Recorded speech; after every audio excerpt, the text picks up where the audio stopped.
So when you look at this first image, notice when I just used green, it looked very flat. But when I used multiple colors, it created a big sense of dimension within my vine and leaf. So to start, you would first draw your object and then you would erase your pencil lines so that they're nice and light and so they don't show through your colored pencil. Next, I would start with the lightest version or the lightest color that you want to have in that area. For this example, I'm using a yellow-green.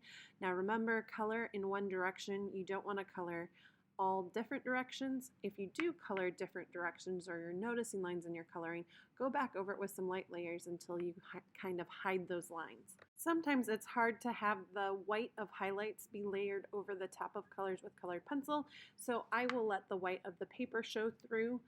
So this would be the time where you would kind of mark out or leave white showing in certain areas. Now I want you to think about what colors you need to create your highlights, your shadows, your cast shadows. So for this, I'm going to use a dark green, my yellow green, a yellow, and a brown. I'm going to start with my yellow and do a light layer over my stem to create the highlight area. A lot of times I think of things with the edges going back in space and making those shadows, and I keep the highlights in the middle where it would be raised up and for the light to hit first. And so then I also tend to add my highlights on the top right part of my objects. I usually think of my light coming from the top right corner of my paper. So here I'm adding my yellow to the top right areas of my leaves. Next, I grab my original color and now I'm going to lightly go over the yellow to tone it down. So I use my original color as a blender, or I use my light colors as a blender. Where we don't have the paper blenders, I try to use the colored pencils itself and do light layers.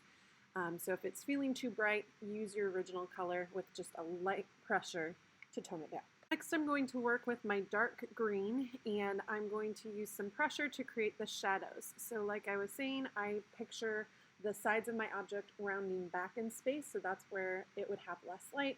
So I'm going to use quite a bit of pressure, a lot of pressure here to create some nice dark values. This would be the darkest value of my object. Now, because we don't want this to look like an outline, we are now going to do some light pressure right along the edges to build up our medium value. So I continue to use a light pressure and go over the same area multiple times until that edge of the dark value starts to blend in with my lighter values. This will start to create that sense of dimension that we are looking for. Next, I repeat this process for the leaves. So I continue to use a hard pressure around the outside edges to create the shadow. And sometimes I will focus this more on the left and bottom edge and then leave more of the highlight on the top right edge. Once I have my shadow into place on the leaves, then I go over that edge. I don't want it to look like an outline, so then I start to do some light layers to build up those medium values and to help it gradually change from dark to medium to the light of my highlights.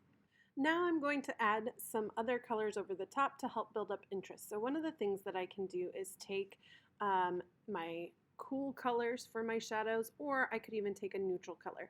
So for this, I decided to work with brown. And so I'm lightly going over my shadow areas to build up a little bit of depth to it. And then I can also use it a little bit lightly in some of the lighter areas, but not too much. And then after I do that, I take my lightest color and go back over the top to use it as a blender and to tone down the brown so that the brown doesn't stand out the most. So please use these techniques to add interest and dimension to your coloring and value of your project.